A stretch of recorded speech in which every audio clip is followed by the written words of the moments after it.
What is up, ladies and gentlemen? Welcome back to the channel. My name is Tim, and thanks so much for clicking on today's YouTube video. Obviously, from the title and thumbnail, you can tell I want to talk about a kind of discussion that I alluded to yesterday. Ooh, alluded to, SAT word. But yeah, I alluded to it yesterday about how the Black Ops Cold War integration was a negative thing for the game Warzone, right? Free-to-play Warzone.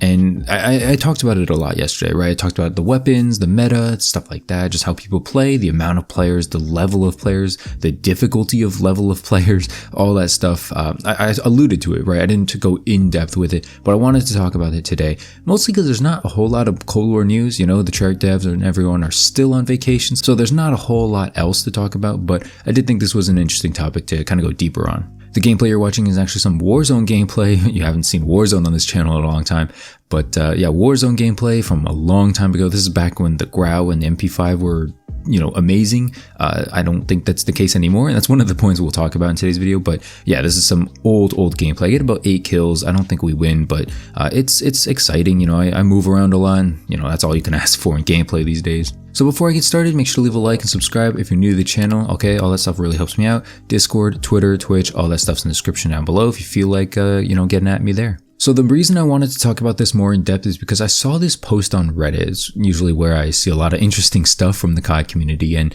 basically this guy called A Freak, he says that the Cold War integration is the worst thing to ever happen to Warzone.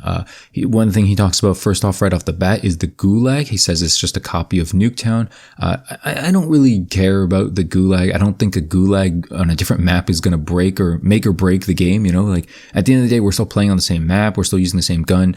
It still is, you know, the same amount of skill at the same point. Obviously, if you have more gulags that are set for camping, it could be more annoying, but I mean, if you really want to, you have to camp too. It's just, and it's an annoying meta, but it's the meta. You just kind of gotta play that. So I don't really see the gulag as being one of the biggest issues in Warzone, but this guy highlighted it first, so I thought it was worth addressing. I disagree with him. You know, I don't think the gulag is like a make or break deal. It's just, it is what it is. Sometimes you'll win, sometimes you'll lose. Rarely does it depend on the map itself. It's usually just how good your aim is versus how good his or her aim is. The other thing he talked about is the weapons and bugs. I'll talk about weapons after because that's the biggest thing, but bugs will 100% ruin your match. Personally, I haven't experienced bugs in Warzone, but that's just me. I think my, you know, system and maybe my game, I don't know, maybe I'm just lucky. I don't really experience bugs all that much. Like I'll get the party joining bug and stuff like that. Like that's annoying, but you know, bugs in game where I have to do the scan and repair or something like that doesn't really happen to me. I don't know if it's just me, maybe not, maybe, I don't know. But the bigger thing I wanted to address is the broken weapons, the Grau, the Kilo, the M4, the Bruin. And speaking of that, you know, half of those guns I just listed are DLC weapons, meaning that you have to pretty much pay to win. You know, I saw Average Old Game, he talked about it. You pretty much have to pay for the full game and play the whole game a lot in order to be, you know, using those guns viably in Warzone. And it's not like a, you know, I don't know, it's dirty, you know, it's like a scheme. It's fair to a certain degree, but like if you have to pay for the game in order to use weapons that are like the best in the meta in Warzone, I don't really consider that fair anymore.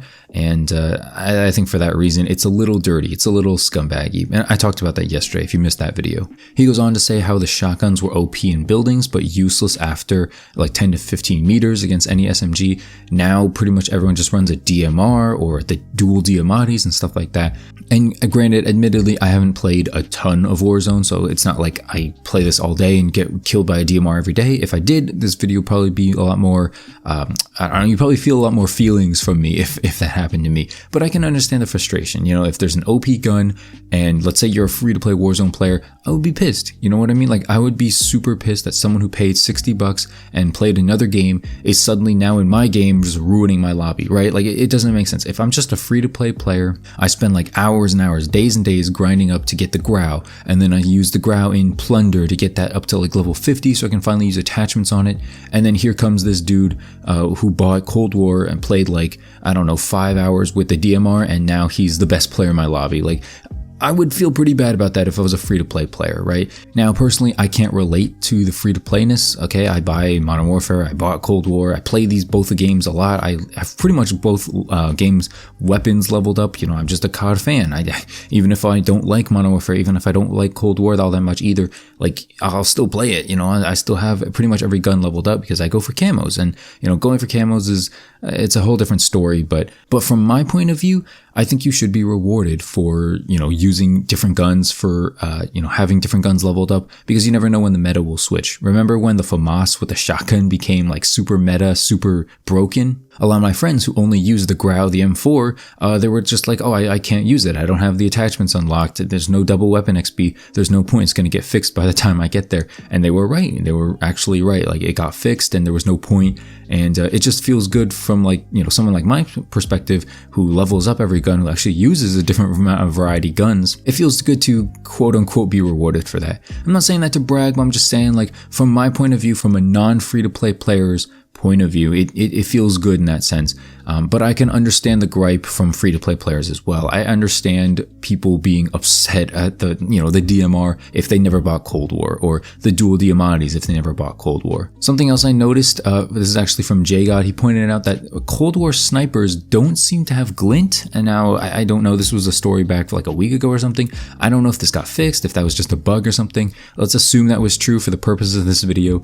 If that is true, obviously that it's incredibly, not broken, but incredibly unfair, right? You can't have one game snipers have glint, the others don't. If you don't know what glint is, it's that little like bright light that you see when you're being looked at by a sniper, which is honestly one of the smartest things Call of Duty has ever done. Everybody in the world hates dying by snipers, right? Can you imagine if Black Ops 2 or Black Ops 4 or like one of those heavy sniper games had glint? Modern Warfare 2 even, like, you'd be able to pick people off like so much easier, because it's basically just a bright light saying like, hey, I'm looking at you, you better move, you better duck, or else I'm gonna dome you in the head. And it feels good to actually, like, you know, counter back, because most times, especially on these like hard to see places, like especially in Warzone and these bigger maps in Modern Warfare, it's incredibly hard to see where people are at, right? It's incredibly hard.